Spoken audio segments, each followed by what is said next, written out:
పిల్లలు ఉండగా భర్త చనిపోతే ఆ పిల్లల పెళ్లిళ్ళు చేయాలంటే ఆ తండ్రి లేని లోటు ఎవరైనా పూడ్చగలుగుతారా?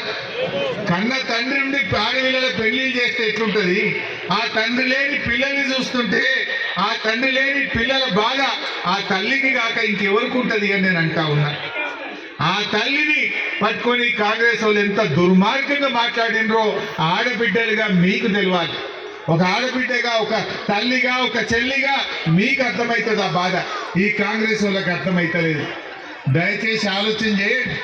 ఇవాళ సిగ్గు లేకుండా కాంగ్రెస్ వాళ్ళు వచ్చి డబుల్ బెడ్రూమ్లలో పై ఓట్లు అడుగుతుంది. ఎవడో వచ్చిండేట, మీకు ఇన్ని ఇస్తాం, అన్ని ఇస్తాం, ప్యాకెట్లు ఇస్తాం, పొట్లాలు ఇస్తాం, షాటకి ఇస్తాం, లోపలికి వెళ్ళి ఇస్తాం, కిందికి వెళ్ళి ఇస్తాం, మీదికి వెళ్ళి ఇస్తాం. చాలా ఆశలు చూపుతున్నట, ఆశలు బాగా చూపుతున్నట. మనకి అంత నియత ఉండదా చెల్లె?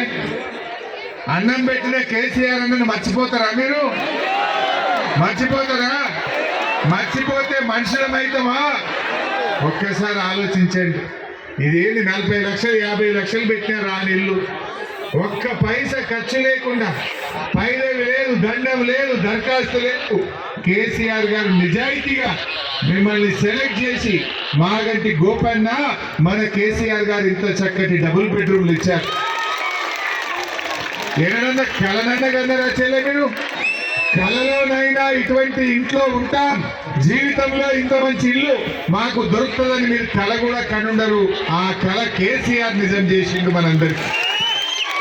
అటువంటి కేసీఆర్ మనం గెలిపించుకోవాలి. దయచేసి నేను ఒక్కటే కోరుతున్నా, మీ బంధువులు, మీ ఇంటి పక్కన ఉన్నోళ్ళు, అక్కడ మీరు పనిచేసే దగ్గర ఉన్నోళ్ళు అందరికి కూడా చెప్పాలి, మీ ఓట్లు ఎట్లా పట్టాయి నాకు నమ్మకం ఉంది. మీ ప్రేమ ఇక్కడికి మీరు అందించి మీ ఆనందం, మీ మద్దతు చూస్తేనే మీ ఇంట్లో ప్రతి ఓటు కారుకే కేసీఆర్కే నాకు అర్థమైపోయింది. అయితే నేను కోరేది ఒక్కటే